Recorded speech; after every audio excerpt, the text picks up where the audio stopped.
நடுக்கடலில் பாம்புகளால் பாதுகாக்கப்படும் கோவில் எங்கே உள்ளது என்று தெரியுமா உங்களுக்கு? இந்தியா கோவில்கள் நிறைந்த பூமி. ஒவ்வொரு தெருக்களிலும் கூட கோவில் இருக்கின்றது. அந்த அளவிற்கு கோவில்களால் நிறைந்த பூமி. ஆனால் இந்தியாவை விட இஸ்லாமிய நாடான இந்தோனேஷியாவில் பாலி பகுதியில் உள்ள ஒரு கோவில் தனி சிறப்பு பெற்றது. இந்தோனேஷியாவின் கடற்கரை பகுதியில் கடலுக்கு நடுவே உள்ள பாறையில் கட்டப்பட்டுள்ள இந்த ஆலயம்தான் கடலில் மண் அரிப்பு ஏற்பட்டதால் இந்த பாறைகள் நடுக்கடலுக்குள் சென்றதாக கூறப்படுகின்றது. இந்த கோவிலில் பல சிறப்புகள் உள்ளன. தன்னாலாட் என்பதற்கு இந்தோனேஷிய மொழியில் அர்த்தம் என்னவென்றால் கடலின் நிலம் ஆகும். இந்த கோயிலானது பாலி பகுதியில் கடலில் கட்டப்பட்ட 7 கோயில்களில் ஒன்றாகும். இந்த கோயில்களின் சிறப்பம்சம் என்னவென்றால் ஒரு கோவிலில் இருந்து மற்றொரு கோவிலை பார்த்தால் தெரியும்படி கட்டப்பட்டுள்ளது. 16ஆம் நூற்றாண்டின் டாங் யாங் நிராத்தா என்பவரால் இந்த கோவில் உருவாக்கப்பட்டுள்ளது சொல்லப்படுகின்றது.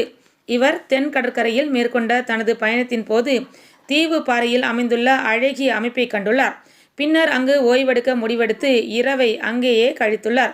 இதனையடுத்து அங்குள்ள மீனவர்களிடம் பாறையில் ஒரு கோயில் கட்டும்படி கூறியுள்ளார்.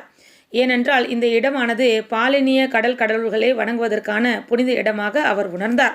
இந்த கோயிலின் முக்கிய அம்சம் என்னவென்றால் கோயிலின் பாதுகாப்பிற்காகவும் பல தீய மனிதர்கள் மற்றும் தீய ஆவிகளிடமிருந்து பாதுகாக்க கோவிலுக்கு அடியில் அதிக விஷத்தன்மை வாய்ந்த கடல் பாம்புகள் வாழ்ந்து வருவதாக நம்பப்படுகின்றது. இந்த பாம்புகள் தான் கோவிலை பாதுகாத்து வருவதாகவும் சொல்லப்படுகின்றது. இந்த கோவில்கள் பல நூற்றாண்டுகளாக சேதமில்லாமல் இருந்த நிலையில் 1980ஆம் ஆண்டுகளில் ஏற்பட்ட புயலின் காரணமாக கோவிலின் பாறை முகம் நொறுங்கத் தொடங்கியுள்ளது. அதனைத் தொடர்ந்து கோவிலை சுற்றியுள்ள பகுதியும் கோயிலின் உட்பகுதியும் ஆபத்தை எதிர்கொள்ளும் சூழல் எழுந்துள்ளது.